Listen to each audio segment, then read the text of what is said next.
All right, this is Chapter 9, Flow over Immersed Bodies. Now in Chapter 8, we talked about viscid flow through pipes, and we mentioned that we really can consider that internal flow, and that helps us compare and contrast to Chapter 9, which we might refer to as external flow, as mentioned right here. I think it's important to point out that external flows are often termed aerodynamics. So essentially, aerodynamics is a branch of mechanical engineering. And actually, in many universities, the two departments are combined into one. At any rate, at this point, we would like to be able to calculate the lift and drag over bodies to include the shapes that you see here, vehicles, military aspect. We can think of airplanes, submarines, and that kind of thing. But if you think back to all of the equations that we've developed so far, we really don't have anything that can describe the forces that act on an immersed body. And so we could think about control volume analysis and maybe drawing the control volume around the body, but that really doesn't help us come up with any sort of forces on the body itself. We certainly have discussed CFD, and that is a viable solution, but a much more nuanced understanding of CFD would be required, and also some pretty sizable computers in order to do the analysis. So as far as the simple pencil on paper calculations that we're used to, we really don't have anything yet that would help us describe, say, the lift created by a wing. And so that's what we are going to develop in Chapter 9. So in Section 1, they start talking about sort of the general characteristics. And the idea is typically that we've got some body that's fixed in space and some flow that's moving over it. Now, in many cases in this book, we think about the most complicated case, right? The unsteady case. We talk about flow that is compressible and in many cases maybe highly three-dimensional. And then we look for means of simplifying it. And so this section of the text discusses that. In figure 9.2a, we have a cylinder which extends into the page here.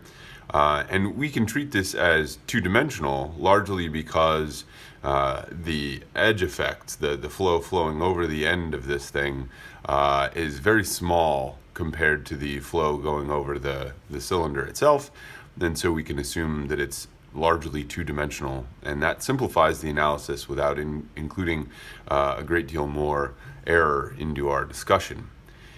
In 9.2b, we have an ogive, or sort of a bullet shape.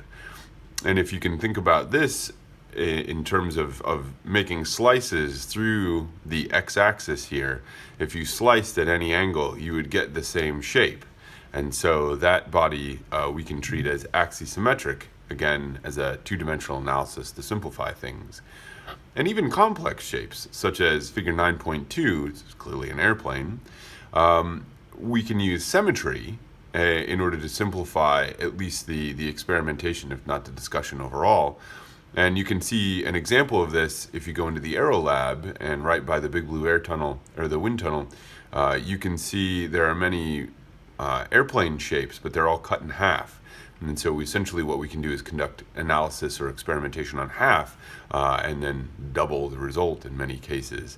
CFD also works in much the same way. If we've got something that's symmetrical, we can conduct the analysis over a portion of the body and then sum it up over the larger body. So ideally what we'd want, if you look at figure 9.3, is, we'll just talk in terms of airfoils for the moment, but you could extend this discussion to basically any body that you might want to immerse in a moving flow. And what we'd like to be able to do is calculate the lift, which is to say the force that's in the direction perpendicular to the flow, and the drag, which is the force parallel to the flow. And that's really all the differentiation of lift and drag there is. Lift is simply perpendicular and drag is parallel. So in order to know that, we'd need to know something about the forces that are acting on the body itself. And in this class, we've talked about two different kinds of forces, body forces and surface forces. In this case, we're going to neglect body forces and talk primarily about surface forces. Now, we recall that there are two kinds of surface forces. We have normal forces, which we call pressure, and we have shear forces, which we call viscous forces. And so what A and B show here are the normal forces and the viscous forces on the surface. And you can see that we have positive forces, if positive is basically oriented from outside in. In this case here, the pressure profile actually drops under the surface to show that the pressure is actually less than atmospheric here, right? We have basically a vacuum pressure, which is in airfoil terminology called the suction side. And even for those of you with a fairly basic understanding of aerodynamics probably have heard that lift is a function of the difference in pressure from the underside of the foil to the upside of the upper side of the foil, or we call this the pressure side to the suction side. Basically, you take the pressure times the area, you get a force.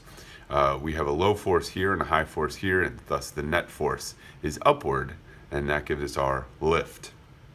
And so we can also notice here that we have a significant pressure force here and very small pressure force here. And so we have a net pressure force in this direction also, which we are later going to call the pressure drag. So this is all dealing with the normal force. If we look at B, we're looking at only the shear force, right? So if we had the velocity profile at each of these points here, we could calculate the wall shear stress at the surface, and then we could multiply that by the area. If we sum that up, we'd get the shear stress contribution to the drag. So in figure 9.4, that's essentially what we're doing here, is saying that we could take all of these forces, these pressure forces, which is P times dA, and these shear forces, which is tau times dA, and we could decompose them into those forces that are aligned with the flow, which are the drag forces, and those forces that are perpendicular to the flow, which are the lift forces. And that's in fact what we're doing here. We're looking at F in X. X is aligned with the flow, and F of Y is perpendicular to the flow. And we basically just decompose all of those forces. If we sum them all up, we get the drag forces are those forces in the X direction in this case, and we get the lift forces are those forces in the Y direction in this case.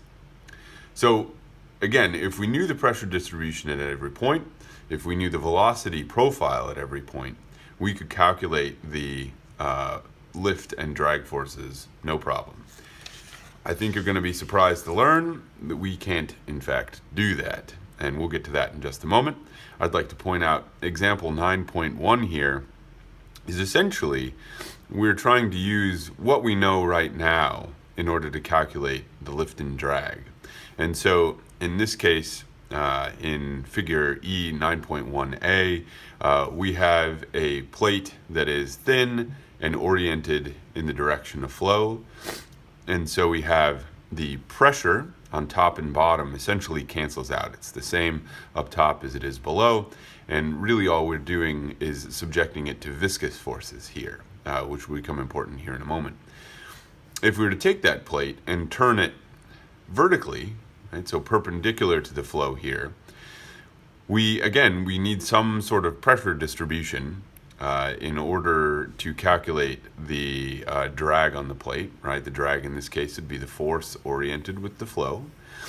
And so essentially all we've done here is come up with a function that basically looks like it should describe the pressure at the plate, but doesn't necessarily. You can see here that these are positive values, and you can see here that these are negative values, in fact, vacuum values on a gauge basis. And so you have a net pressure force in the X direction here, which is manifest as drag. And so they go through how you calculate that, but essentially they're pointing out the difference between this plate that's oriented parallel to the flow and then perpendicular to the flow, and how we might use the tools that we know right now to calculate the drag. Now, these two equations you might be familiar with. This is the lift and drag coefficient, and we have the lift force divided by 1/2 rho u squared. Again, u is the density of the medium, u is the flow speed, and a is the area. Now, the area can depend on the application, but as we said in Chapter 7, really, as long as everybody agrees on what the formal definition is, then the coefficient of 1/2 here and which area you use really doesn't matter as long as everybody decides the same thing. For thin airfoils, typically the area is the planform area, so the area looking down on the top of the wing.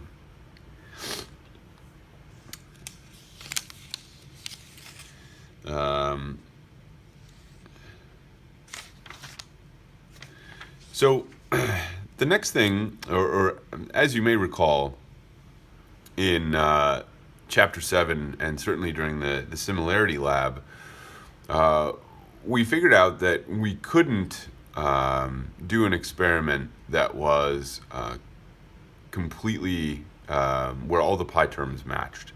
And so what we ended up doing was separating the friction drag from the residual drag. And we're going to apply very much the same idea here. So we're going to look first at the viscous component to the drag, and then we're going to look at the pressure component to the drag. And as we recall, we have a number of dimensionless parameters that describe the flow. So first and foremost, we have the Reynolds number. We can also talk about the Mach number, especially in terms of aerodynamics, and the Froude number, if gravity is important or if we have some sort of wave-making capability.